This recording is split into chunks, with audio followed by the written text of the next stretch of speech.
नमस्कार, आज तक 24/7 न्यूज में आपका स्वागत है और मैं हूं आपके साथ निकिता श्रीवास्तव। आइए रुक करते हैं आज की तमाम बड़ी खबरों का। इस नवरात्रि क्या करें और क्या ना करें, आइए जानते हैं राधा रानी ज्योतिष अनुसंधान केंद्र मदर टेरेसा नगर कटंगी रोड जबलपुर निवासी पंडित विजय कृष्ण त्रिपाठी जी महाराज भागवत आचार्य के द्वारा। राधे राधे सभी भक्तों को मैं पंडित विजय कृष्ण त्रिपाठी आप सभी के समक्ष एक जानकारी छोटी सी लेकर के आया हूँ। आज बड़े सौभाग्य का विषय है। आज हमारा नव वर्ष प्रारंभ होने जा रहा है। हिंदू धर्म में नवरात्रि के दिन से ही नव वर्ष प्रारंभ होता है। आज के दिन प्रकृति का रूप बड़ा मनोरम रहता है, देखने लायक रहता है और आज से ही नवरात्रि प्रारंभ होती है। नवरात्रि के दिन सभी लोग व्रत करते हैं। हिंदू धर्म में विशेष इसका महत्व है। क्यों करते हैं नवरात्रि का व्रत? देखिए, हर व्रत करने में कुछ ना कुछ रीजन छुपा हुआ होता है। पहले तो आध्यात्मिक दृष्टि से देखें तो इससे बहुत बड़े फायदे हैं। बहुत बड़े बड़े हमारे कार्य जीवन के बनते हैं, रोग दूर होते हैं, अनेक प्रकार के कष्ट दूर होते हैं। भौतिक दृष्टि से देखें तब भी फायदा है, और अगर हम वैज्ञानिक दृष्टि से देखें तो हमारे शरीर में, या हमारा शरीर जो है पेट भरा रहता है। अगर हम इसमें व्रत करते हैं तो हमारे पेट को एक राहत मिलती है और पेट हमारा जो है साफ, पूरे शरीर का जो है एक सफाई हो जाती है। व्रत करने में, नवरात्रि में हमको जानकारियाँ ये लेनी पड़ेंगी। सबसे पहले हम पूजन कैसे करें। बहुत सुंदर वहाँ पर जो है जगह पर गोबर से लीपें। लीपने के बाद में एक सुंदर कलश बनाएं, मिट्टी का हो या तांबे का हो, कोई बर्तन का हो। लीपने के बाद उस पर चौक पूरें। चौक पूरने के बाद में गेहूँ रखें। गेहूँ के ऊपर जो है कलश को रखें। कलश में कलावा बांधें, स्वास्तिक का चिन्ह बनाएं। लोटे के अंदर या मिट्टी के घड़े के अंदर थोड़े से चावल, हल्दी, सुपारी उसमें डालें। एक सिक्का डाल दें। ऊपर दीपक रखें, आम के पत्ते रखें और नीम की पत्तियाँ भी थोड़ी सी हम उसमें रख सकते हैं। जल भर के, और उसके ऊपर अगर हमको अखंड ज्योति जलानी है तो ज्योति का दीपक भी रख सकते हैं। अगर नहीं जलानी है तो उसके ऊपर हम एक नारियल श्रीफल भी रख सकते हैं। अब आइए हम जानते हैं पूजन कैसे करते हैं। एक सुंदर नौ देवी की फोटो लगा करके, चित्रपट लगा करके प्रतिदिन उनको जल से स्नान कराएं, पंचामृत से स्नान कराएं। चंदन, चावल, फल, फूल, मीठा सभी प्रकार से। नवरात्रि में एक विशेष प्रथा है, खेती की जवारे बोए जाते हैं, जवारे निकलते हैं। आखिर ये जवारे क्यों निकलते हैं, इसका क्या फ़ायदा है, कुछ जानना चाहेंगे। कुछ हमारे भक्तों ने जो है जिज्ञासा प्रकट की, गुरुजी ये जवारे क्यों बोए जाते हैं, इसका क्या फ़ायदा है।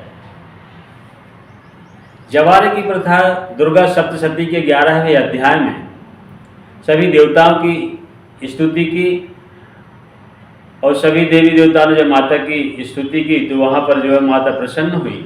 और शाकंभरी देवी ने कहा कि जब जब अकाल पड़ेगा तब तब ऋषि मुनि मेरी आराधना करेंगे, और तब तक मैं शाक के रूप में, शाक अर्थात जो जवारे बोते हैं, जौ बोते हैं, उसको शाक भी बोला जाता है।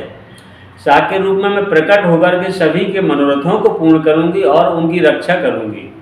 जवारे के रूप में माता हमारी रक्षा करती है। और हमारे हिंदू धर्म में एक जौ बोने की प्रथा है। कभी भागवत कथा, पुराण होती हैं, बड़े यज्ञ होते हैं, तो आपने ध्यान दिया होगा वहाँ पर जौ और खेती जरूर बोई जाती है।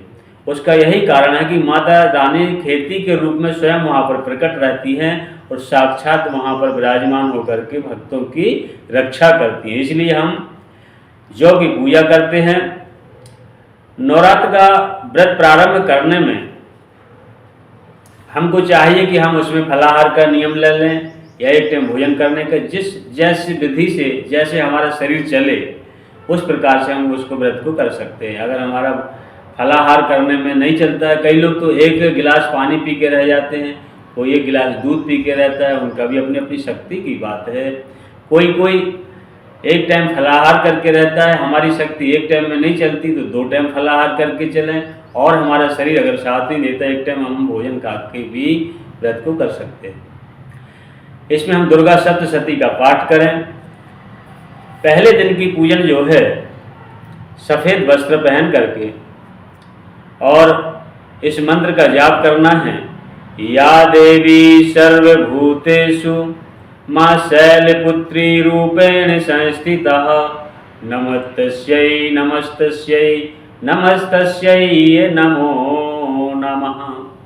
इस मंत्र का जाप करते जाएं और माता रानी को बढ़िया स्नान कराएं। स्नान पंचामृत से कराएं। पंचामृत स्नान कराने के बाद में सिंदूर चंदन से तिलक करें और इसके बाद में माता रानी को सुंदर जो है वस्त्र पहनाएं।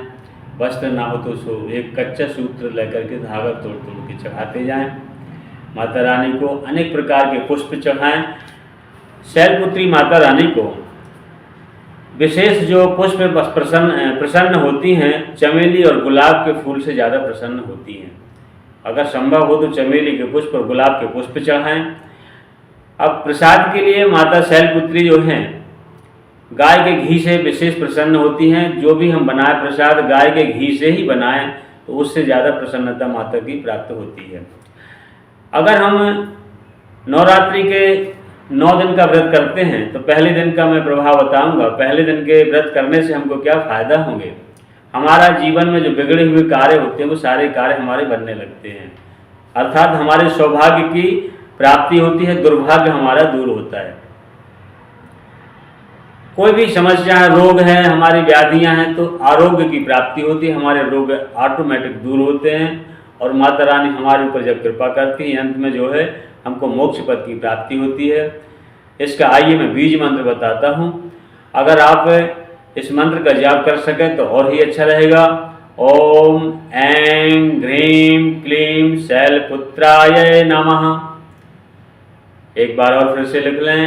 ओम ऐं ह्रीं क्लीं शैलपुत्राय नमः।